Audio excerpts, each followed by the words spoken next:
असलामुअलैकुम वीरो की हाल चाल है। वीरो अज की कथा का टाइटल है रब ही सतसंग है कि वाहेगुरु ही साडे नाल रहेगा ते रहना वै, बाकी सब ने एक दिन चले जाना वै। वीरो इस हकीकत नूं सानू जानना चाहिए, पहचानना चाहिए। अज की कथा दे विच असी इस दे बारे जाणांगे, तो चल के वीडियो देखने ते इस दे बारे जानने हैं। सर्वशील ममं शीलं सर्वपावने मम पावनं सर्वकर्तवे ममं कर्ता नानक लेप छेप ना लिपियते।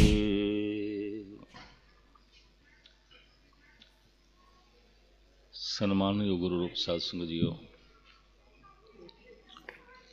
गुरबाणी विचार आरंभ करा। पेशतर सनेमर गुरुदेव की फतेह प्रवान करनी। वाहिगुरु जी का खालसा वाहेगुरु जी की फतेह। इस वक्त जो सतगुरु ने ख्याल बख्शे ने थोड़े जिहा समय वो मैं थोड़े सामने रखने की निमाणी कोशिश कर रहा। दो पंक्तियां नूं आधार बना के, है हजूर कत दूर बतावो दुंदर बांधो सुंदर पावो। पंक्तियां मैं फिर दोहरावां। है हजूर कत दूर बतावो दुंदर बांधो सुंदर पाओ। दूर क्यों कहते हो? जगत दे जो कुछ भी सानू मिलता है एक दिन बिछड़ता है। कुछ भी मिले दूर क्यों जाइए। तन मिलता है, तन भी बिछड़ जाता है। माँ बाप मिलते हैं, बिछड़ जाते हैं। बिल्कुल। परिवार के संबंध बनते हैं, टुट जाते हैं।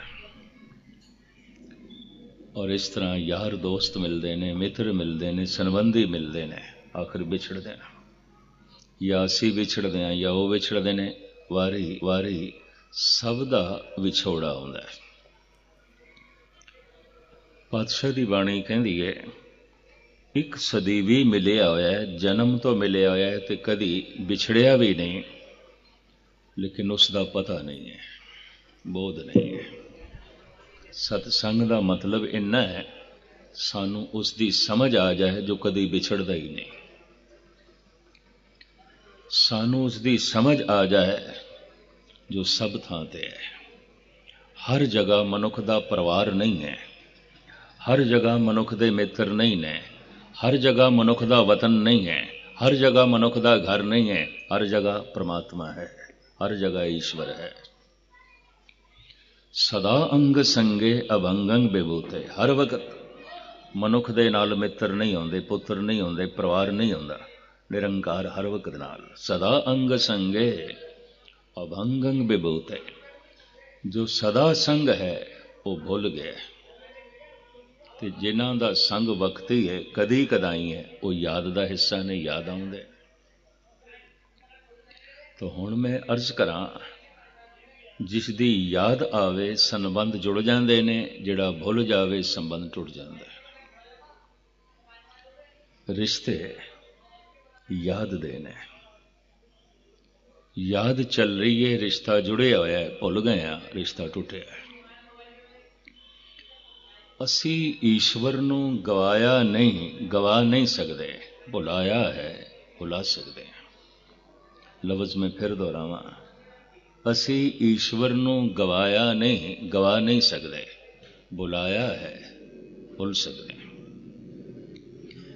इस वास्ते संसार दे सारे अवतारी पुरुष गुरु जना ने एक आवाज़ होके आख्या, याद करो। उर्दू च कहते हैं याद करो, पंजाबी च कहते हैं चेते करो, संस्कृत दे च कहते हैं सिमरन करो। सिमरन करो, चेते करो, याद करो। किस नूं? जिन्हों भुल गए हो, जिन्हों भुल गया। भुले क्यों? समझ नहीं, और अकल प्रभावित भी नहीं। जिस तो मन प्रभावित हो जाए, समझ प्रभावित हो जाए, वो याद का हिस्सा बन जाता है, भुलदा ही नहीं।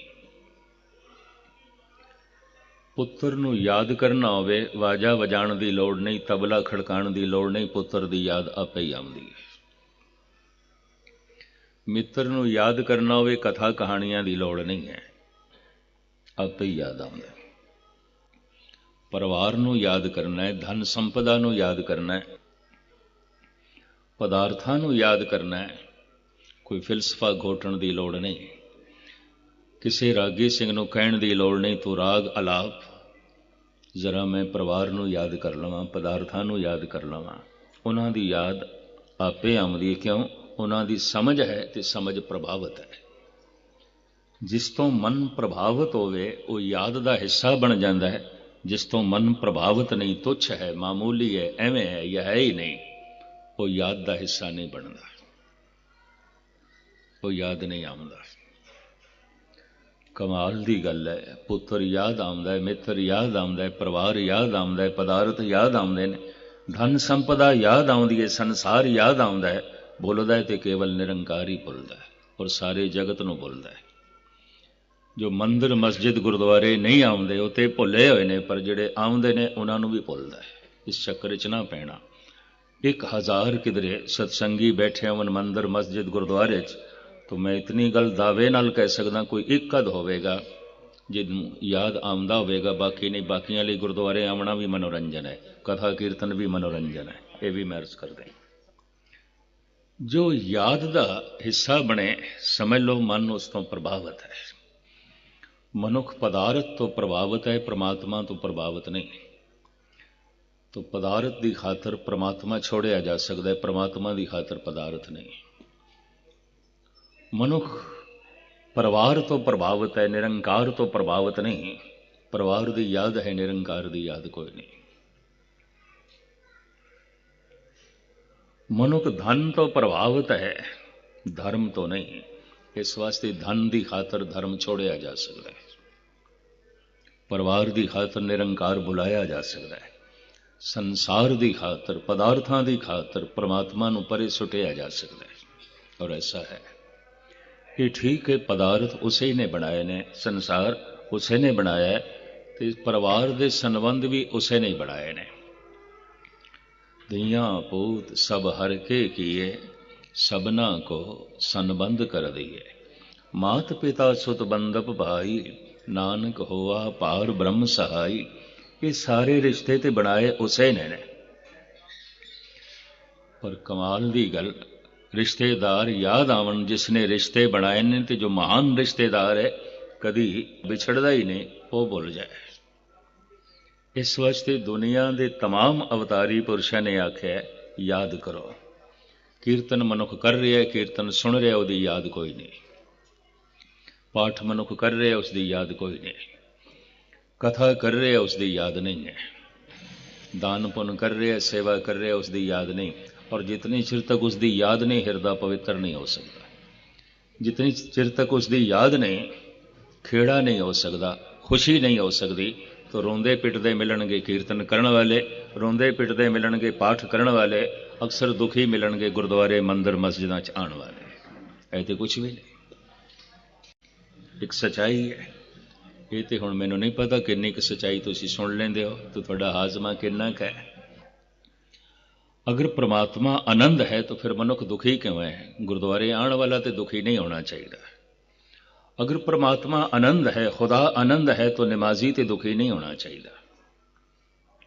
ਅਗਰ ਈਸ਼ਵਰ ਸੁਖ ਦਾ ਸੋਮਾ ਹੈ ਤਾਂ ਮੰਦਰ ਦੇ ਵਿੱਚ ਪੂਜਾ ਪਾਠ ਕਰਨ ਵਾਲਾ ਤੇ ਕਲਪਨਾ ਦੇ ਵਿੱਚ ਦੁਖਤ ਨਹੀਂ ਹੋਣਾ ਚਾਹੀਦਾ। ਪਰ ਮੈਂ ਅਰਜ਼ ਕਰਾਂ, ਰੋ ਰਹੇ ਨੇ ਮੰਦਰਾਂ ਦੇ ਵਿੱਚ ਆਉਣ ਵਾਲੇ, ਔਰ ਤਰ੍ਹਾਂ ਤਰ੍ਹਾਂ ਦੇ ਰੋਣੇ ਧੋਣੇ ਧੋ ਰਹੇ ਨੇ ਗੁਰਦੁਆਰਿਆਂ 'ਚ ਆਉਣ ਵਾਲੇ। ਨਮਾਜ਼ੀ ਆਪਣੀ ਥਾਂ ਤੇ ਰੋਣਾ ਪਿਟਣਾ ਜਾਰੀ ਰੱਖੀ ਬੈਠੇ ਨੇ। ਪਰਮਾਤਮਾ ਆਨੰਦ ਹੈ, ਪਰ ਖੁਦਾ ਦੇ ਅੱਗੋਂ ਸਜਦੇ ਕਰਨ ਵਾਲਾ ਦੁਖੀ ਹੈ। ਪਰਮਾਤਮਾ ਆਨੰਦ ਹੈ, ਕਥਾ ਕੀਰਤਨ ਕਰਨ ਵਾਲਾ ਰੋ ਰਿਹਾ ਹੈ। ਕੁਛ ਵੀ ਨਹੀਂ ਹੈ, ਹਕੀਕਤ ਹੈ। ਪਰਮਾਤਮਾ ਆਨੰਦ ਹੈ, ਇਹ ਧਾਰਮਿਕ ਮੰਦਰਾਂ ਵਿੱਚ ਆਉਣ ਵਾਲਿਆਂ ਕੋਲ ਕੁਛ ਵੀ ਨਹੀਂ ਹੈ। ਕਾਰਨ ਮਨ ਪ੍ਰਭਾਵਿਤ ਨਹੀਂ ਹੈ। ਕਿਉਂ? ਸਮਝ ਨਹੀਂ ਹੈ। ਤੇ ਮੈਂ ਅਕਸਰ ਬਿਆਨ ਕਰਦਾ ਹੁੰਦਾ ਤੇ ਦੁਹਰਾ ਦਿਆਂ, ਜੋ ਮੇਰੀ ਸਮਝ ਦੇ 'ਚ ਨਹੀਂ ਹੈ। ਹੋਵੇਗਾ ਪਰਮਾਤਮਾ, ਹੈ ਪਰਮਾਤਮਾ, ਮੇਰੀ ਸਮਝ ਦੇ 'ਚ ਨਹੀਂ ਹੈ ਤਾਂ ਨਹੀਂ ਹੈ। ਹੈ ਪਰਮਾਤਮਾ, ਈਸ਼ਵਰੀ ਹੈ, ਉਸ ਤੋਂ ਬਿਨਾਂ ਕੁਛ ਨਹੀਂ, ਪਰ ਮੇਰੀ ਸਮਝ ਦੇ 'ਚ ਨਹੀਂ ਹੈ ਤਾਂ ਨਹੀਂ ਹੈ। ਮੇਰੇ ਚੇਤੇ ਦੇ 'ਚ ਨਹੀਂ ਹੈ ਤਾਂ ਨਹੀਂ ਹੈ। ਜ਼ਰੂਰ ਗੱਲ ਪਕੜ ਦੇ 'ਚ ਆਈ ਹੋਵੇਗੀ। ਕਿਆ ਵਾਕਈ ਪਰਮਾਤਮਾ ਸਮਝ ਦੇ 'ਚ ਆ ਜਾਂਦਾ ਹੈ? ਨਹੀਂ, ਸਮਝ ਕੇ ਇੱਕ ਸਮਝ ਮਿਲਦੀ ਹੈ ਕਿ हे ਪ੍ਰਭੂ ਤੂੰ ਮੇਰੀ ਸਮਝ ਦੇ 'ਚ ਨਹੀਂ ਆ ਸਕਦਾ, ਤੂੰ ਮੇਰੀ ਸਮਝ ਦੇ 'ਚ ਨਹੀਂ ਆ ਸਕਦਾ। ਕਿਉਂ? ਤੂੰ ਸਮਰੱਥ ਵਡਾ, ਮੇਰੀ ਮਤ ਥੋੜੀ ਰਾਮ। ਤੂੰ ਇਤਨਾ ਵੱਡਾ ਹੈ ਅਸੀਮ, ਮੇਰੀ ਸੋਚਣ ਸ਼ਕਤੀ ਬਹੁਤ ਛੋਟੀ, ਬਹੁਤ ਛੋਟੀ, ਬਹੁਤ ਛੋਟੀ। ਮੈਂ ਕਿੱਥੇ ਤੈਨੂੰ ਸਮਝ ਸਕਦਾ?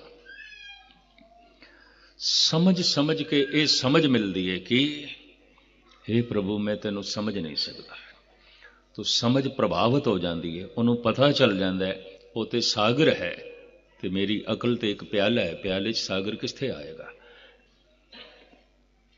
ਤੂੰ ਸਮਰੱਥ ਵਡਾ। ਤੋ ਜੈਸੇ ਮਨੁੱਖ ਦੀ ਅਕਲ ਪ੍ਰਭਾਵਿਤ ਹੁੰਦੀ ਹੈ, ਮਨੁੱਖ ਯਾਦ ਕਰਨ ਲੱਗ ਪੈਂਦਾ ਹੈ। ਬਿਸਰਤ ਨਾਹੀਂ ਮਨ ਤੇ ਹਰੀ, ਬੜੀ ਕੀਮਤੀ ਪੰਕਤੀ ਹੈ। ਪ੍ਰਭੂ ਤੇ ਭੁੱਲਦਾ ਹੀ ਨਹੀਂ। ਹੁਣ ਭੁਲਾਉਣ ਦੀ ਲੱਖ ਕੋਸ਼ਿਸ਼ ਕਰੀਏ, ਨਹੀਂ ਭੁੱਲਦਾ। ਬਿਸਰਤ ਨਾਹੀਂ ਮਨ ਤੇ ਹਰੀ। ਕਿਉਂ? ਸਮਝ ਆ ਗਈ। ਕੀ ਸਮਝ ਆ ਗਈ? ਸਮਝ ਕੇ ਇਹ ਸਮਝ ਆਈ ਹੈ, हे ਪ੍ਰਭੂ ਮੈਂ ਸਾਰਾ ਤੈਨੂੰ ਸਮਝ ਨਹੀਂ ਸਕਦਾ, ਮੈਂ ਤੈਨੂੰ ਯਾਦ ਕਰ ਸਕਦਾ, ਮੈਂ ਤੈਨੂੰ ਸਮਝ ਨਹੀਂ ਸਕਦਾ। ਉਰਦੂ ਦੇ ਇੱਕ ਮਾਇਆ ਨਾਜ਼ ਸ਼ਾਇਰ ਹੋਏ ਨੇ, ਕੋਈ ਗਾਲਬਨ 150 ਸਾਲ ਹੋਇਆ ਹੈ, ਬਹਾਦਰ ਸ਼ਾਹ ਜ਼ਫਰ ਦੇ ਜ਼ਮਾਨੇ ਵਿੱਚ। ਉਹਨਾਂ ਦੇ ਦਰਬਾਰੀ ਸ਼ਾਇਰ ਸਨ ਉਸਤਾਦ ਜ਼ੌਕ। ਉਹ ਕਹਿੰਦੇ ਨੇ, ਹਮ ਜਾਣਤੇ ਥੇ ਕਿ ਇਲਮ ਸੇ ਕੁਛ ਜਾਣेंगे। ਕਹਿੰਦੇ ਪੜ੍ਹਨ ਵਾਸਤੇ ਮੈਂ ਪਿਆ ਸਕੂਲ ਤੇ ਸੋਚਦਾ ਸੀ ਕੁਝ ਸਮਝ ਜਾਵਾਂਗਾ, ਪੜ੍ਹ ਲਿਖ ਕੇ ਕੁਝ ਪਤਾ ਚੱਲ ਜਾਏਗਾ खुदा बारे, संसार बारे, परमात्मा बारे। हम जानते थे कि इल्म से कुछ जानेंगे, पर जाना तो ये जाना कि ना जाना कुछ भी। पढ़ के जान के मैं ये जाने है कि मैं कुछ नहीं जानता, मैं कुछ नहीं जानता, मैं कुछ नहीं जानता। एथेन दा प्रसिद्ध संत सुकरात, वो अपनी आटोबायोग्राफी च लिखता है, अपनी आप बीती विच कहता, जद मैं बच्चा सी, बच्चियां नाल खेडदे आया, मैं डिंगा मारदा सी कि मैं सब कुछ जानदा, मैनू सब कुछ पता है, तुसी कुछ भी पुछो तो मैं दसांगा। कहता बच्चियां ते मेरा रोब बनिया रहिंदा सी, बच्चे मैनू नेता मनदे सन, लीडर मनदे सन, मुखी मनदे सन। बच्चे मेरा सत्कार करते सन और मैं नेता बनिया रहिंदा सी, मुखी बनिया रहिंदा सी। और बच्चियां च मैं दावा करदा सी मैं सब कुछ जानदा, मैं सब कुछ जानदा। अगां चल के महापुरुष कहंदा है, मैं जवान होया तो जवानां दी महफिल विच मैं एक कहना शुरू किया, कुछ ऐसा भी है मैं नहीं जानदा। सारे सवालों का जवाब नहीं देंगा, क्यों? कुछ ऐसा भी है जो मैं नहीं जानता।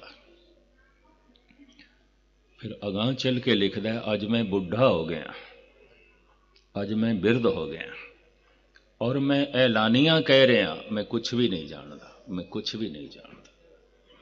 मैं जान के ये जाने है मैं कुछ भी नहीं जानता, मैं कुछ भी नहीं जानता।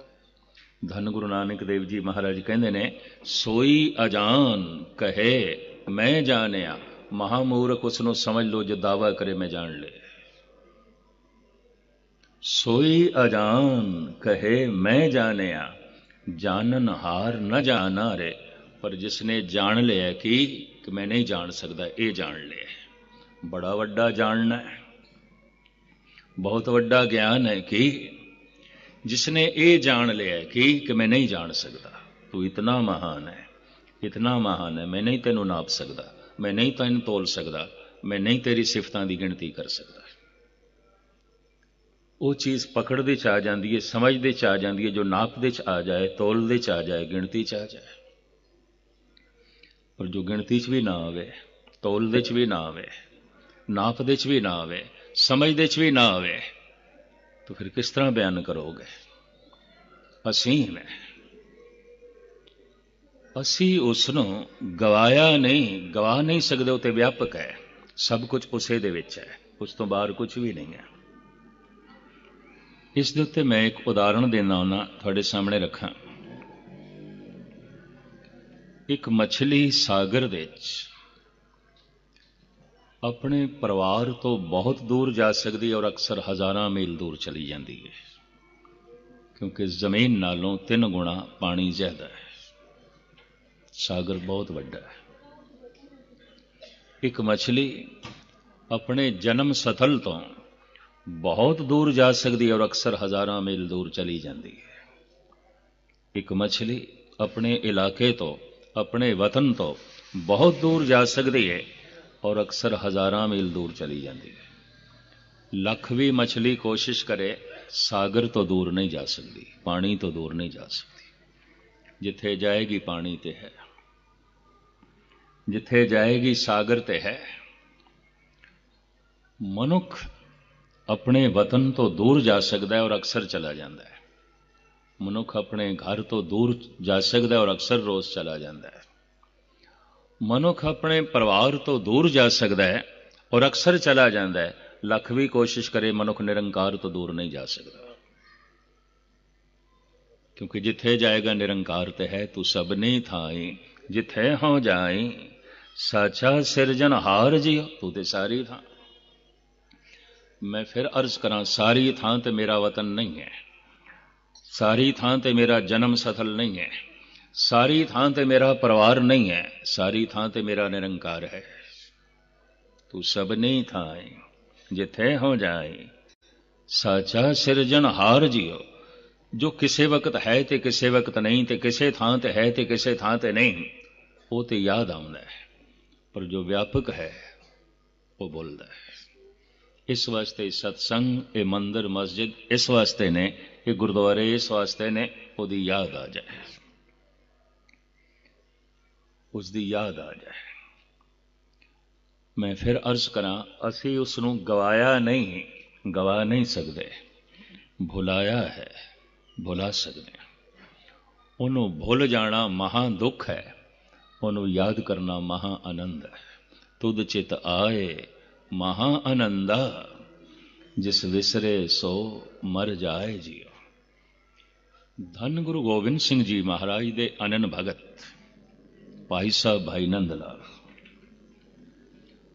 ਉਹਨਾਂ ਨੇ 2 ਸਵਾਲ ਬੜੇ ਕੀਮਤੀ ਕੀਤੇ ਨੇ, ਔਰ ਉਹਨੂੰ ਸਮਝੇ ਬਿਨਾਂ ਕੀ ਕੀਰਤਨ ਕੀਤਾ ਤੇ ਕੀ ਸੁਣਿਆ, ਕੀ ਕਥਾ ਕੀਤੀ ਤੇ ਕੀ ਸੁਣੀ। ਲੋਗਨ ਰਾਮ ਖਿਲਾਉਣਾ ਜਾਣਾ, ਕਰਮ ਕਾਂਡ ਚੱਲਦਾ ਹੈ, ਚਾਹੀਦਾ ਕਰਮ ਕਾਂਡ ਵੀ ਚਾਹੀਦਾ। ਅਗਰ ਛੋਟੀ ਉਮਰ ਵਿੱਚ ਮਨੁੱਖ ਖਿਡੌਣਿਆਂ ਨਾਲ ਖੇਡਦਾ ਹੈ। ਕਰਮ ਕਾਂਡ ਨੂੰ ਕਬੀਰ ਇੰਜ ਬਿਆਨ ਕਰਦੇ ਨੇ, ਫਲ ਕਾਰਨ ਫੂਲੀ ਬਨ ਰਾਏ, ਫਲ ਪਾਕਾ ਤਬ ਫੂਲ ਵਿਲਾਏ। ਜੈਸੇ ਜੈਸੇ ਫੁੱਲ ਦੇ ਚੋਂ ਫਲ ਨਿਕਲਦਾ ਹੈ, ਫੁੱਲ ਝੜਦਾ ਹੈ। ਗਿਆਨੇ ਕਾਰਨ ਕਰਮ ਅਭਿਆਸ, ਗਿਆਨ ਭਇਆ ਤਬ ਕਰਮੇ ਨਾਸ। ਜਦ ਬ੍ਰਹਮ ਗਿਆਨ ਪੈਦਾ ਹੋ ਜਾਂਦਾ ਹੈ, ਕਰਮ ਕਾਂਡ ਸਾਰਾ ਖਤਮ ਹੋ ਜਾਂਦਾ ਹੈ। ਅਗਰ ਕਰਮ ਕਾਂਡ ਸਾਰੀ ਜ਼ਿੰਦਗੀ ਪਿੱਛਾ ਕਰ ਰਿਹਾ ਹੈ, ਛੁੱਟਦਾ ਹੀ ਨਹੀਂ, तो ज्ञान का फल अजे नहीं निकले। सारी जिंदगी दवाई खानी पै रही है, हटदी नहीं दवाई औषधि, तो अजे रोग नहीं गया, रोग नहीं गया। रोग दे जांदियां दवाई नूं जाना ही पेगा, रोग दे मिटदियां दवाई नूं परे सुटना ही पेगा। ब्रह्म ज्ञान दे उदय होंदियां कर्म कांड एक पासे हो जाता है। पर धार्मिक जगत विच व्यर्थ दा कर्म कांड है, चाहे मुस्लिम जगत है शरा ही शरा है, चाहे हिंदू जगत है कर्म कांड ही कर्म कांड है, तो चाहे सिख जगत नूं मैं देखदा फोका कर्म कांड ही कर्म कांड है। ऐ तो कुछ भी नहीं, बल्कि इस तो इलावा कुछ भी नहीं। कर्म कांड साल 6 महीने तो ठीक, सारी जिंदगी पीछा नहीं छड्डदा।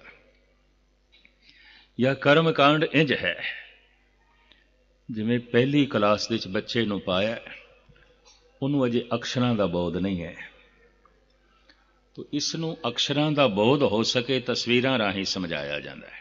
कक्का कलम, चचा चाकू, छच्छा छतरी, ऐड़ा अंब, ਅੰਬ ਦੀ ਤਸਵੀਰ ਬਣਾਈਏ ਤਾਂ ਕਿ ਇਹਨੂੰ ਪਤਾ ਚੱਲੇ ਇਹ ਅੱਖਰ ਐੜਾ ਹੈ। ਗੱਗਾ ਗਣੇਸ਼, ਪਰ ਸਾਡਾ ਦੇਸ਼ ਜਿਹੜਾ ਹੈ ਹੁਣ ਧਰਮ ਨਿਰਪੇਖ ਹੈ। ਪਹਿਲੇ ਤੇ ਗੱਗਾ ਗਣੇਸ਼ ਮਿਲਦਾ ਸੀ, ਹੁਣ ਅੱਜ ਕੱਲ੍ਹ ਗੱਗਾ ਗਦਾ ਮਿਲਦਾ ਹੈ, ਹਟਾ ਦਿੱਤਾ ਹੈ ਗਣੇਸ਼। ਧਰਮ ਨਿਰਪੇਖ ਦਾ ਮਤਲਬ ਹੈ ਦੇਵੀ ਦੇਵਤਾਵਾਂ ਨੂੰ, ਮਹਾਂਪੁਰਸ਼ਾਂ ਨੂੰ, ਗੁਰੂ ਪੀਰ ਪੈਗੰਬਰਾਂ ਨੂੰ ਇਸ ਦੇਸ਼ ਚੋਂ ਕੱਢੋ, ਇੱਕ ਪਾਸੇ ਸੁੱਟੋ। ਹਾਲਾਂਕਿ ਇਹੀ ਦੇਸ਼ ਪੂਰਨ ਤੌਰ ਤੇ ਧਾਰਮਿਕ ਹੋਣ ਦਾ ਦਾਅਵਾ ਕਰ ਸਕਦਾ ਹੈ, ਔਰ ਇਸੇ ਹੀ ਦੇਸ਼ ਨੇ ਬ੍ਰਹਮ ਗਿਆਨੀ ਪੈਦਾ ਕੀਤੇ ਨੇ, ਅਵਤਾਰ ਪੈਦਾ ਕੀਤੇ ਨੇ, ਸੰਤ ਪੈਦਾ ਕੀਤੇ ਨੇ, ਦਿਵੇ ਜੋਤੀਆਂ ਦੇਵਤੇ ਪੈਦਾ ਕੀਤੇ। ਪਰ ਕੀ ਕੀਤਾ ਜਾਏ, ਕੁਛ ਅਰਸੇ ਤੋਂ ਮੂਰਖਾਂ ਦੇ ਹੱਥ ਵਿੱਚ ਇਹ ਦੇਸ਼ ਆਇਆ ਹੋਇਆ ਹੈ, ਬਿਲਕੁਲ ਮੂੜਾਂ ਦੇ ਹੱਥ ਵਿੱਚ। ਕਹਿਣ ਵਿੱਚ ਮੈਨੂੰ ਕੋਈ ਸੰਕੋਚ ਨਹੀਂ।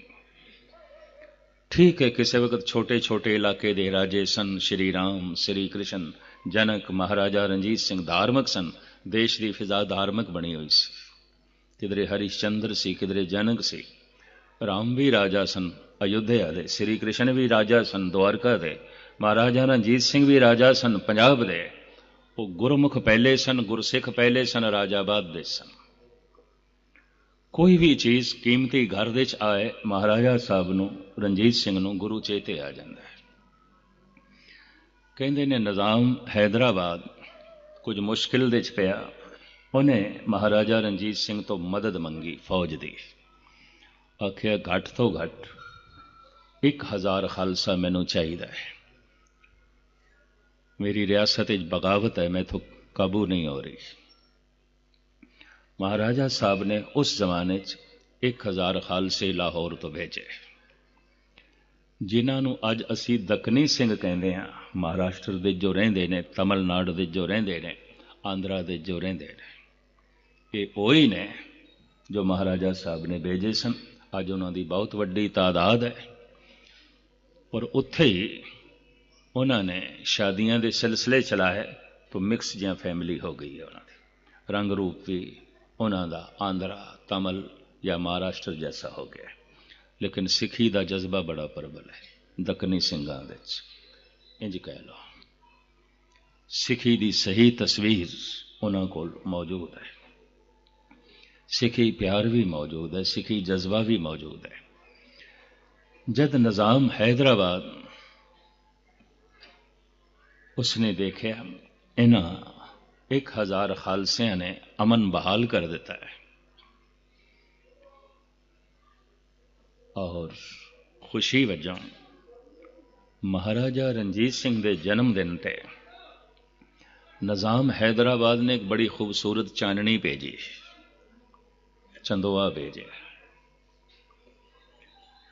जिस दिन लाहौर दे च ਇਹ तकरीब मनाई जा रही सी महाराजा साहब दी, ये चांदनी बन दी गई सिंघासन ते। महाराजा साहब सभा दे च आए, निगाह चली गई चंदोए ते, चांदनी ते, बड़ी खूबसूरत, हीरे जड़त, मोती जड़त, नीलम दे छोटे छोटे टुकड़े जड़े हुए, जर्री दा कम। दास ने कई दफा इस चांदनी दे दर्शन कीते ने तोशे खाने च, चूंकि दास 1 महीना हर साल हाजरी दरबार साहब भरदा है, गुरु रामदास जी महाराज दे गुरपुरब तो लेके दिवाली तक। किसी वक्त सिंह साहब गैनी चेत सिंह साबका हैड ग्रंथी श्री दरबार साहब, उन्होंने दरबार साहब विच मेरे को प्रण ले लिया, ये महीना तुसी किधरे भी नहीं जाना, चाहे कुछ भी होवे या किधरे भी होवो, थोड़ी सेहत ठीक होवी, थोड़ा शरीर है वो तुसी गुरु रामदास दे दर ते हाजरी भरनी है। तो मैं हाजरी भर रहा, शौक नाल मैं उस चाननी दे बाकी साजो समान दे साल में दर्शन करदा सी, उचेचा तोशा खाना खुलवा के। बदकिस्मत ये सन 84 दे चो जल के खाक हो गई, नहीं रही। ये चाननी जिस वक्त सिंघासन दे उपर बनी गई, महाराजा साहब देखते ने, देखते ही रह गए। पुछदे ने एहलकारां तो, ये चाननी, ये चंदोआ, ये कदों बनाया है? एहलकार कहंदे ने महाराजा साहब बनाया नहीं है असी, ये ते निजाम हैदराबाद ने आप भेंट भेजी है। ਤੇ ਸਭ ਤੋਂ ਕੀਮਤੀ ਤੇ ਖੂਬਸੂਰਤ ਜਾਣ ਕੇ ਅਸੀਂ ਬੰਨ ਦਿੱਤੀ। ਖੜੇ ਨੇ, ਥੋੜਾ ਜਿਹਾ ਸੋਚੀ ਪੈ ਗਏ ਤੇ ਫਿਰ ਕਹਿਣ ਲੱਗੇ ਉਤਾਰੋ, ਇਸ ਨੂੰ ਉਤਾਰੋ। ਜਿਨ੍ਹਾਂ ਐਲਕਾਰਾਂ ਨੇ ਚਾਨਣੀ ਬਣਵਾਈ ਸੀ ਉਹਨਾਂ ਨੂੰ ਤੇ ਕੰਬੜੀ ਛਿੜ ਗਈ, ਜਿਵੇਂ ਕੁਝ ਗਲਤੀ ਹੋ ਗਈ, ਜਿਵੇਂ ਭੁੱਲ ਹੋ ਗਈ। ਇੱਕ ਨੇ ਹਿੰਮਤ ਕਰਕੇ ਪੁੱਛ ਲਿਆ, ਮਹਾਰਾਜਾ ਸਾਹਿਬ ਕਿਆ ਇਹ ਚਾਨਣੀ ਤੁਹਾਡੀ ਸ਼ਾਨ ਦੇ ਛਾਇਆ ਨਹੀਂ ਹੈ? ਅਸੀਂ ਤੇ ਖੂਬਸੂਰਤ ਤੇ ਕੀਮਤੀ ਜਾਣ ਕੇ ਬੰਨ ਦਿੱਤੀ ਸੀ। ਆਪ ਦਾ ਹੁਕਮ ਉਤਾਰਨ ਦਾ ਉਤਾਰਦੇ ਹਾਂ। ਕਿਆ ਵਾਕਈ ਇਹ ਆਪ ਦੀ ਸ਼ਾਨ ਦੇ ਛਾਇਆ ਨਹੀਂ ਹੈ? ਪਤਾ ਹੈ ਮਹਾਰਾਜਾ ਸਾਹਿਬ ਕੀ ਕਹਿੰਦੇ ਨੇ, ਇਹ ਇਤਨੀ ਸੁੰਦਰ ਹੈ, ਇਹ ਇਤਨੀ ਖੂਬਸੂਰਤ ਹੈ, ਇਹ ਇਤਨੀ ਮਨਮੋਹਕ ਹੈ, ਇਹ ਦਰਬਾਰ ਸਾਹਿਬ ਦੇ ਸਿਰ ਤੇ ਝੁੱਲਣੀ ਚਾਹੀਦੀ ਹੈ। ਇਹ ਗੁਰੂ ਰਾਮਦਾਸ ਜੀ ਦੇ ਸਿਰ ਦਾ ਚੰਦੋਆ ਬਣਨਾ ਚਾਹੀਦਾ, ਮੇਰੇ ਸਿਰ ਦਾ ਨਹੀਂ। ਉਸ ਵਕਤ ਭਿਜਵਾ ਦਿੱਤੀ ਉਤਾਰ ਕੇ।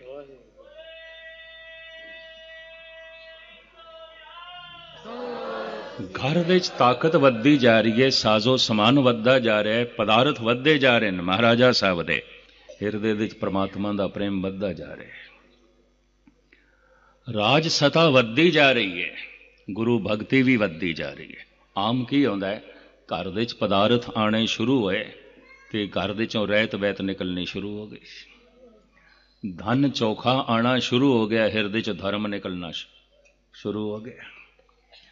ਘਰ ਪਦਾਰਥਾਂ ਨਾਲ ਭਰ ਗਿਆ, ਹਿਰਦਾ ਪ੍ਰਮਾਤਮਾ ਤੋਂ ਖਾਲੀ ਹੋ ਗਿਆ, ਉਹਦੀ ਯਾਦ ਤੋਂ ਖਾਲੀ ਹੋ ਗਿਆ। ਇਸ ਤਰ੍ਹਾਂ ਹੀ ਹੁੰਦਾ ਹੈ। ਪਰ ਰਾਜ ਸਿੰਘਾਸਣ ਤੇ ਬੈਠ ਕੇ ਸ੍ਰੀ ਕ੍ਰਿਸ਼ਨ ਦੀ ਆਤਮਾ ਤੋਂ ਗੀਤਾ ਦਾ ਫਿਲਸਫਾ ਨਿਕਲਦਾ ਹੈ, ਰਾਮ ਦੇ ਰੋਮ ਰੋਮ ਦੇ ਚੋਂ ਮਰਿਆਦਾ ਨਿਕਲਦੀ ਹੈ, ਮਹਾਰਾਜਾ ਰਣਜੀਤ ਸਿੰਘ ਦੇ ਰੋਮ ਰੋਮ ਦੇ ਚੋਂ ਭਗਤੀ ਨਿਕਲਦੀ ਹੈ, ਹਰਿਸ਼ਚੰਦਰ ਦੇ ਰੋਮ ਰੋਮ ਦੇ ਚੋਂ ਸਚਾਈ ਨਿਕਲਦੀ ਹੈ।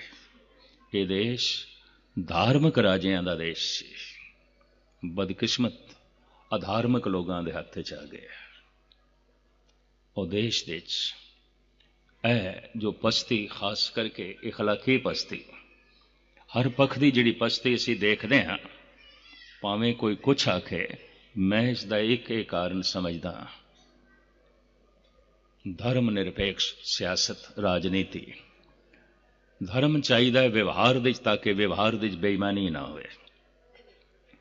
ਧਰਮ ਚਾਹੀਦਾ ਹੈ ਪਰਿਵਾਰ ਵਿੱਚ, ਤਾਂ ਕਿ ਪਰਿਵਾਰ ਵਿੱਚ ਕਲਕਲੇਸ਼ ਨਾ ਹੋਵੇ ਤੇ ਰਿਸ਼ਤਿਆਂ ਵਿੱਚ ਦਰਾੜਾਂ ਨਾ ਪੈਣ। ਧਰਮ ਚਾਹੀਦਾ ਹੈ ਰਾਜਨੀਤੀ ਵਿੱਚ, ਤਾਂ ਕਿ ਰਾਜਨੀਤੀ ਵਿੱਚ ਖੋਆ ਖਾਈ ਨਾ ਹੋਵੇ, ਜੋ ਹੈ ਤਸ਼ੱਦਦ ਤੇ ਜ਼ੁਲਮ ਨਾ ਹੋਵੇ ਔਰ ਖੋਆ ਖਾਈ ਨਾ ਹੋਵੇ। ਹੁਣ ਤੇ ਕੀ ਹੈ, ਜੋ ਇੱਕ ਬੰਦੇ ਦੀ ਜੇਬ ਕੱਟ ਲਵੇ ਉਹ ਚੋਰ ਹੈ, ਜੇਬ ਕਤਰਾ ਹੈ, ਤੇ ਜਿਹੜਾ ਸਾਰੇ ਮੁਲਕ ਦੀ ਜੇਬ ਕੱਟ ਲਵੇ ਮਨਿਸਟਰ ਹੈ, ਚੀਫ ਮਿਨਿਸਟਰ ਹੈ। ਜੋ ਕਿਸੇ ਇੱਕ ਬੰਦੇ ਦੀ ਮੂੰਹ ਦੀ ਬੁਰਕੀ ਖੋਹ ਲਵੇ, ਅਸੀਂ ਉਸ ਨੂੰ ਡਕੈਤ ਕਹਿੰਦੇ ਹਾਂ, ਚੋਰ ਕਹਿੰਦੇ ਹਾਂ। ਪਰ ਜੋ ਬੰਦਿਆਂ ਦੇ ਨਾਲ ਨਾਲ ਗਊਆਂ ਦਾ ਚਾਰਾ ਵੀ ਸਾਰਾ ਹਜ਼ਮ ਕਰ ਜਾਏ, ਉਹ ਮਿਨਿਸਟਰ ਹੁੰਦੇ ਨੇ, ਉਹ ਤਾਕਤਵਰ ਨੇ। ਹਾਲਾਤ ਇਹ ਨੇ, एक हकीकत है, एक सच्चाई है। खैर मुख्तसर जो है मैं अर्ज करा, देश धार्मिक सी, सारे ऋषि मुनि संत महापुरुष इस देश दे पैदा होए। इस देश की ऐसी हवा, ऐसी फिजा, ऐसी वाइब्रेशन मैं देखदा बाहर दे देशां दी भी अपनी एक वाइब्रेशन है। उत्थे साइंटिस्ट पैदा होंदे ने, विज्ञानक पैदा होंदे ने, दार्शनिक पैदा होंदे ने, मनोविज्ञानक पैदा होंदे ने, संत नहीं। संत इस देश ने पैदा किए। इस देश की फिजा, इस देश के हालात, इस देश का वातावरण। खैर मुख्तसर मैं अर्ज करा, भाई साहब भाई नंद लाल कहते ने, गम चे बाशद चीज तो शादी। गम की है? गम किसनों आखोगे गम? और शादी की है, खुशी की है। शादी दे अर्थ आनंद कारज विवाह नहीं है। ये गल वखरी है। साडे देश दे शादी दे अर्थ विवाह करते हैं। ये लफ्ज़ फारसी जबान का है, ईरानी भाषा का लफ्ज़ है। ई दिल शाद अस्त, ये दिल बड़ा खुश है। शाद का मतलब खुश, शादी का मतलब खुशी।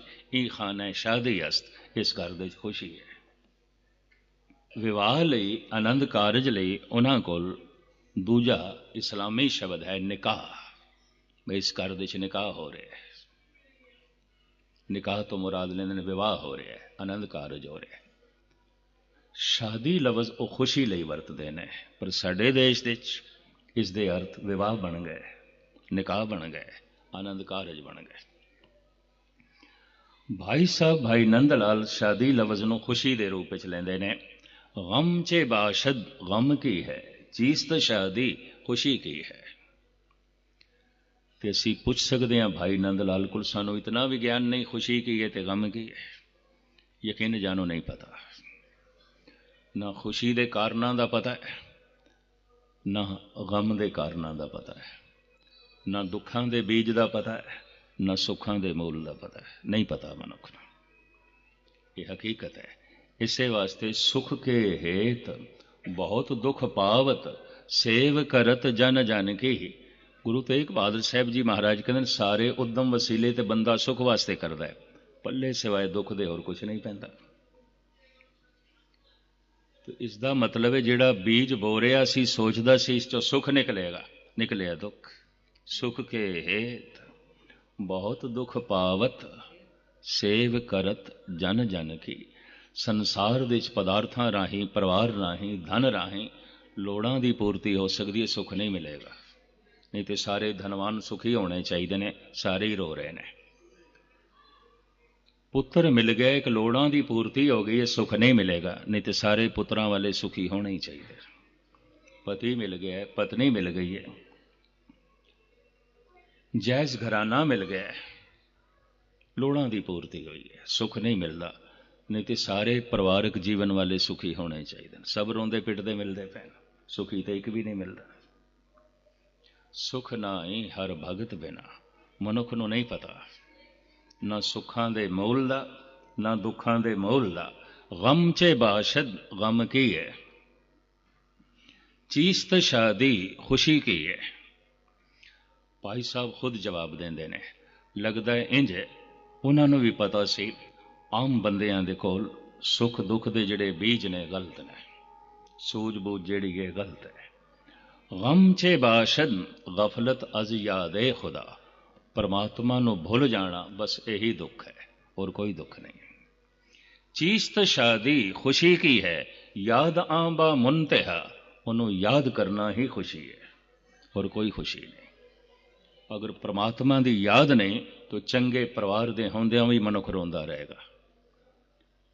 जेब भरी हुई है धन नाल, पदार्थां नाल घर भरिया होया है, पेट भरिया होया चंगे भोजन नाल, मान मर्यादा भी सब कुछ है, लेकिन रोम रोम इसका रोएगा, तड़पेगा, क्योंकि परमात्मा की याद नहीं। और जितना जगत इसनूं कहेगा बहुत वड्डा मनुख है, क्योंकि चोटी दा धनवान है। महाराज कहते हैं बड़े बड़े जो दीसें लोग, तिनको व्यापे चिंता रोग। बड़े रोगी मिलणगे, बड़े दुखी मिलणगे, परेशान मिलणगे, बेजार मिलणगे। गम चे बाशद गम की है, परमात्मा नूं भुल जाना। और खुशी की है चीज़ तो शादी याद आंवा मुनतहा। उस ला इंतहा परमात्मा नूं याद करना बस यही खुशी है, उन्होंने भुल जाना बस यही दुख है। और ये कितना क वड्डा दुख है, ये गुरु अर्जन देव जी महाराज दसदे ने। परमेश्वर ते भुलिया व्यापन सभे रोग। मैं फिर दोहरावां, असी परमात्मा नूं गवाया नहीं, गवा नहीं सकते, भुलाया है, भुल सकते। जिन्हों भुल गया रिश्ता टुटदा है, जिसकी याद आवे रिश्ता जुड़ता है। कीर्तन एक बहाना है, कथा एक बहाना है, पाठ पूजा एक बहाना है। ये सारे धार्मिक मंदिर बहाने ने भी किसी बहाने नाल उसकी याद चल पाए। तुद चित आए महा आनंदा, तेरी याद महा आनंद है। जिस विसरे सो मर जाए जियो। और जो भुल जाए उहदियां सारियां ही खुशियां मर जांदियां, उसदे सारे खेड़े मर जाते हैं, उसका सारा ही सुख मर जाता है। तो सुख मर गए, खेड़े मर गए, खुशियां मर गईयां, तो रहा कि फिर मनुख कोल? मनुख तो एक जीवदी जागदी लाश होवेगा, और की है। कई मनुख गुस्ताखी माफ मैं देखना, ਬਸ ਸਰੀਰ ਨੂੰ ਢੋ ਰਹੇ ਨੇ, ਜਿਵੇਂ ਆਪਣੀ ਲਾਸ਼ ਆਪ ਪੇ ਢੋਂਦੇ ਨੇ, ਕੁਛ ਵੀ ਨਹੀਂ। ਸੁਖ ਮਰ ਗਿਆ, ਚੈਨ ਮਰ ਗਿਆ, ਸਕੂਨ ਮਰ ਗਿਆ, ਸ਼ਾਂਤੀ ਨਹੀਂ ਹੈ, ਸੁਖ ਨਹੀਂ ਹੈ, ਰਸ ਨਹੀਂ ਹੈ। ਰਸ ਤੇ ਮਰ ਚੁੱਕਿਆ, ਸੁਖ ਤੇ ਮਰ ਚੁੱਕਿਆ, ਆਨੰਦ ਤੇ ਮਰ ਚੁੱਕਿਆ, ਸਕੂਨ ਮਰ ਗਿਆ, ਸ਼ਾਂਤੀ ਮਰ ਗਈ ਹੈ, ਕੁਛ ਵੀ ਨਹੀਂ। ਇਹ ਤੇ ਆਪਣੀ ਲਾਸ਼ ਆਪ ਪਿਆ ਢੋਂਦਾ ਹੈ। ਫਰਕ ਸਿਰਫ ਇਤਨਾ ਹੈ, ਕਿਸੇ ਇੱਕ ਦਿਨ 4 ਮਨੁੱਖ ਦੀ ਅਰਥੀ ਚੁੱਕ ਕੇ ਸ਼ਮਸ਼ਾਨ ਘਾਟ ਦੇ ਵਿੱਚ ਪਹੁੰਚਾ ਦਿੰਦੇ ਨੇ, ਪਰ ਇਹ ਆਪਣੀ ਅਰਥੀ ਆਪ ਪਿਆ ਘਸੀਟਦਾ ਹੈ। ਦਿਸਦਾ ਹੈ ਜੀਵਦਾ ਜਾਗਦਾ ਪਿਆ, ਸਿਰਫ ਸਵਾਸਾਂ ਦੇ ਚੱਲਣ ਨੂੰ ਜੀਵਦਾ ਜਾਗਦਾ ਨਹੀਂ ਆਖੀਦਾ। ਇਹ ਵੀ ਮੈਂ ਅਰਜ਼ ਕਰਦੇ ਹਾਂ, ਜਿੰਨੇ ਚਿਰ ਤੱਕ ਉਸ ਦੀ ਯਾਦ ਨਾ ਚਲੇ। ਤੁਧ ਚਿਤ ਆਏ ਮਹਾ ਆਨੰਦਾ, ਜਿਸ ਵਿਸਰੇ ਸੋ ਮਰ ਜਾਏ ਜਿਉ। ਚੇਤੇ ਸ਼ਕਤੀ, ਯਾਦ ਸ਼ਕਤੀ, ਇੱਕ ਪ੍ਰਬਲ ਸ਼ਕਤੀ ਪਰਿਪੂਰਨ ਪ੍ਰਮਾਤਮਾ ਨੇ ਸਾਨੂੰ ਦਿੱਤੀ ਹੈ। ਅਗਰ ਉਹ ਯਾਦ ਦਾ ਹਿੱਸਾ ਬਣੇ, ਤੇ ਯਾਦ ਦਾ ਹਿੱਸਾ ਕਦੋਂ ਬਣੇਗਾ? ਜਦ ਸਮਝ ਦਾ ਹਿੱਸਾ ਬਣੇ, ਵਰਨਾ ਨਹੀਂ ਬਣੇਗਾ। ਰੋਜ਼ ਲੋਕੀ ਕੀਰਤਨ ਕਰਦੇ ਨੇ, ਸੁਣਦੇ ਨੇ, ਭੁੱਲ ਜਾਂਦੇ ਨੇ। ਕਥਾ ਕਰਦੇ ਨੇ, ਸੁਣਦੇ ਨੇ, ਭੁੱਲ ਜਾਂਦੇ ਨੇ। ਪਾਠ ਕਰਦੇ ਨੇ, ਗੁਰਦੁਆਰੇ ਆਉਂਦੇ ਨੇ, ਮੰਦਰ ਦੇ ਵਿੱਚ ਆਉਂਦੇ ਨੇ, ਭਗਵਾਨ ਤੇ ਭੁੱਲ ਜਾਂਦਾ ਹੈ। ਜਿਹੜੇ ਨਹੀਂ ਆਉਂਦੇ ਉਹ ਵੀ ਭੁੱਲੇ, ਜਿਹੜੇ ਆਉਂਦੇ ਨੇ ਉਹਨਾਂ ਨੂੰ ਵੀ ਭੁੱਲਿਆ। ਕਾਰਨ ਜਿੰਨੇ ਚਿਰ ਤੱਕ ਸਮਝ ਪ੍ਰਭਾਵਿਤ ਨਹੀਂ ਤੇ ਸਮਝ ਦੇ ਚ ਨਹੀਂ ਆਉਂਦਾ, ਉਹ ਯਾਦ ਦਾ ਹਿੱਸਾ ਨਹੀਂ ਬਣ ਸਕਦਾ। ਤੇ ਮੈਂ ਫਿਰ ਅਰਜ਼ ਕਰਦੇ ਹਾਂ, ਉਹ ਸਮਝ ਵਿੱਚ ਆ ਜਾਂਦਾ ਨਹੀਂ। ਸਮਝ ਕੇ ਇਹ ਸਮਝ ਆ ਜਾਂਦੀ ਹੈ, ਹੇ ਪ੍ਰਭੂ ਮੈਂ ਤੈਨੂੰ ਨਹੀਂ ਸਮਝ ਸਕਦਾ, ਪਰ ਮੈਂ ਤੈਨੂੰ ਯਾਦ ਤੇ ਕਰ ਸਕਦਾ। ਇਸ ਦੇ ਉੱਤੇ ਇੱਕ ਛੋਟਾ ਜਿਹਾ ਉਦਾਹਰਣ ਮੈਨੂੰ ਚੇਤੇ ਆਇਆ। ਏਥਨ ਦੀ ਗੱਲ ਹੈ, ਸਾਗਰ ਤਟ ਤੇ ਇੱਕ 5 ਸਾਲ 4.5 ਸਾਲ ਦਾ ਬੱਚਾ ਜ਼ਾਰੋ ਜ਼ਾਰ ਰੋ ਰਿਹਾ ਹੈ। ਉਸ ਵਕਤ ਦਾ ਇੱਕ ਮਹਾਨ ਸੰਤ ਸੁਕਰਾਤ ਟਹਿਲਦਾ ਹੋਇਆ ਉੱਥੇ ਆਇਆ, ਦੇਖਦਾ ਹੈ ਬੱਚਾ ਰੋ ਰਿਹਾ ਹੈ, ਕੋਲ ਆਇਆ, ਸਿਰ ਤੇ ਹੱਥ ਰੱਖਿਆ, ਆਖਿਆ ਬੇਟੇ ਕਿਉਂ ਰੋ ਰਹੇ ਹੈ? ਉਹਦੇ ਹੱਥ ਵਿੱਚ ਪਿਆਲਾ ਸੀ, ਪਿਆਲਾ। ਕਹਿਣ ਲੱਗਾ ਬਾਬਾ ਇਹ ਸਾਗਰ ਜਿਹੜਾ ਨਾ ਮੈਂ ਪਿਆਲੇ 'ਚ ਭਰਨਾ ਚਾਹੁੰਦਾ, ਇਹ ਸਾਗਰ ਮੇਰੇ ਪਿਆਲੇ 'ਚ ਆਉਣਾ ਚਾਹੀਦਾ ਹੈ, ਪਰ ਕਰਾਂ ਕਿ ਮੈਂ ਕਾਫੀ ਦੇਰ ਦਾ ਥੱਕ ਗਿਆ, ਇਹ ਸਾਗਰ ਮੇਰੇ ਪਿਆਲੇ 'ਚ ਨਹੀਂ ਆਉਂਦਾ। ਕਹਿੰਦੇ ਨੇ ਬੱਚੇ ਦੀ ਇਹ ਗੱਲ ਸੁਣ ਕੇ ਸੁਕਰਾਤ ਦੀ ਵੀ ਚੀਖ ਨਿਕਲ ਗਈ, ਰੋਣ ਲੱਗ ਪਿਆ। ਫਿਰ ਬੱਚਾ ਕਹਿਣ ਲੱਗਾ ਬਾਬਾ ਤੂੰ ਤੇ ਸੰਤ ਹੈ, ਫਕੀਰ ਹੈ, ਤੂੰ ਵੀ ਮੇਰੀ ਤਰ੍ਹਾਂ ਰੋਣ ਲੱਗ ਪਿਆ, ਤੇਰਾ ਪਿਆਲਾ ਕਿੱਥੇ ਹੈ? ਤੂੰ ਕਿਉਂ ਰੋਣ ਲੱਗ ਪਿਆ? ਤੇਰਾ ਪਿਆਲਾ ਕਿੱਥੇ ਹੈ? ਬੱਚੇ ਦੀ ਸਮਝ 'ਚ ਵੀ ਆ ਗਿਆ, ਰੋਣਾ ਸਮਝ ਦੇ ਚ ਆਉਂਦਾ ਹੈ, ਹਾਸਾ ਸਮਝ ਦੇ ਚ ਆਉਂਦਾ ਹੈ। ਮਨੁੱਖ ਜਨਮ ਤੋਂ ਜੋ ਲੈ ਕੇ ਆਉਂਦਾ ਹੈ ਸੰਸਾਰ ਦੇ ਚ ਹਾਸਾ ਤੇ ਰੋਣਾ, ਬਾਕੀ ਭਾਸ਼ਾ ਮਾਂ ਤੋਂ ਸਿੱਖਦਾ ਹੈ, ਸਮਾਜ ਤੋਂ ਸਿੱਖਦਾ ਹੈ। ਕੋਈ ਮਨੁੱਖ ਭਾਸ਼ਾ ਲੈ ਕੇ ਨਹੀਂ ਆਉਂਦਾ। ਇੱਕ ਬੰਗਾਲੀ ਮਾਂ ਦਾ ਬੱਚਾ ਜੋ ਉਸ ਦੀ ਗੋਦ ਵਿੱਚ ਹੈ, ਪੰਜਾਬੀ ਮਾਂ ਦੀ ਗੋਦ ਵਿੱਚ ਦੇ ਦਿੱਤਾ ਜਾਏ, ਪੰਜਾਬੀ ਬੋਲੇਗਾ, ਬੰਗਾਲੀ ਨਹੀਂ ਬੋਲੇਗਾ। ਇੱਕ ਈਰਾਨੀ ਮਾਂ ਦਾ ਬੱਚਾ ਗੁਜਰਾਤੀ ਮਾਂ ਦੀ ਗੋਦ ਵਿੱਚ ਦੇ ਦਿੱਤਾ ਜਾਏ, ਯਕੀਨ ਜਾਣੋ ਪਰਸ਼ੀਅਨ ਨਹੀਂ ਬੋਲੇਗਾ, ਗੁਜਰਾਤੀ ਬੋਲੇਗਾ। ਇਹ ਬਾਅਦ ਵਿੱਚ ਮਿਲਦੀ ਹੈ ਭਾਸ਼ਾ, ਸਮਾਜ ਤੋਂ ਮਿਲਦੀ ਹੈ।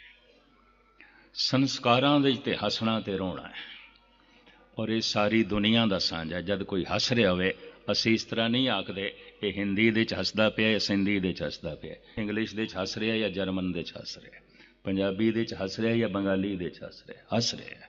ਹਾਸਾ ਸਾਂਝਾ ਹੈ, ਸਾਰੀ ਦੁਨੀਆ ਦਾ ਸਾਂਝਾ ਹੈ, ਇੱਕਦਮ ਸਮਝ ਦੇ ਚ ਆ ਜਾਂਦਾ ਹੈ। ਰੋਣਾ ਵੀ ਸਾਂਝਾ ਹੈ। ਕੋਈ ਰੋ ਰਿਹਾ ਹੋਵੇ ਤੇ ਅਸੀਂ ਥੋੜ੍ਹੀ ਆਖਦੇ ਹਾਂ ਇਹ ਗੁਜਰਾਤੀ ਦੇ ਚ ਰੋ ਰਿਹਾ, ਮਰਾਠੀ ਦੇ ਚ ਰੋ ਰਿਹਾ, ਹਿੰਦੀ ਦੇ ਚ ਰੋ ਰਿਹਾ ਜਾਂ ਸੰਸਕ੍ਰਿਤ ਦੇ ਚ ਰੋ ਰਿਹਾ, ਇੰਗਲਿਸ਼ ਦੇ ਚ ਰੋ ਰਿਹਾ। ਰੋਣਾ ਇੱਕਦਮ ਸਮਝ ਦੇ ਚ ਆਉਂਦਾ ਹੈ, ਹਾਸਾ ਇੱਕਦਮ ਸਮਝ ਦੇ ਚ ਆਉਂਦਾ ਹੈ।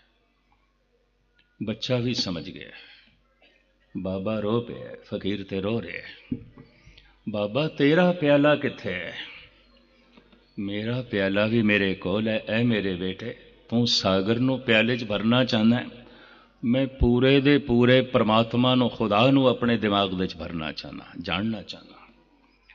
ਪਰ ਤੈਥੋਂ ਮੈਨੂੰ ਸਿੱਖਿਆ ਮਿਲ ਗਈ ਹੈ, ਬੜਾ ਗਿਆਨ ਮਿਲ ਗਿਆ, ਸਾਗਰ ਪਿਆਲੇ 'ਚ ਨਹੀਂ ਆਵੇਗਾ। ਸਾਰੇ ਦਾ ਸਾਰਾ ਖੁਦਾ ਮੇਰੇ ਦਿਮਾਗ ਦੇ 'ਚ ਨਹੀਂ ਆ ਸਕਦਾ। ਤੈਥੋਂ ਮੈਨੂੰ ਸਿੱਖਿਆ ਮਿਲ ਗਈ ਹੈ। ਸਾਗਰ ਪਿਆਲੇ ਦੇ 'ਚ ਨਹੀਂ ਆਵੇਗਾ। ਬੱਚੇ ਨੇ ਵੀ ਇਹ ਬੋਲ ਸੁਣ ਲਏ, ਸਾਗਰ ਪਿਆਲੇ ਦੇ 'ਚ ਨਹੀਂ ਆਵੇਗਾ। ਬਿਲਕੁਲ ਕੰਢੇ ਤੇ ਚਲਾ ਗਿਆ ਸਮੁੰਦਰ ਦੇ, ਔਰ ਪਿਆਲਾ ਸਮੁੰਦਰ ਦੇ ਸੁੱਟ ਦਿੱਤਾ। ਆਖਿਆ, ਐ ਸਾਗਰ, ਜੇ ਤੂੰ ਮੇਰੇ ਪਿਆਲੇ 'ਚ ਨਹੀਂ ਆਂਦਾ ਤੇ ਚਲੋ ਨਾ ਸਹੀ, ਮੇਰਾ ਪਿਆਲਾ ਤੇ ਤੇਰੇ ਵਿੱਚ ਆ ਸਕਦਾ ਹੈ।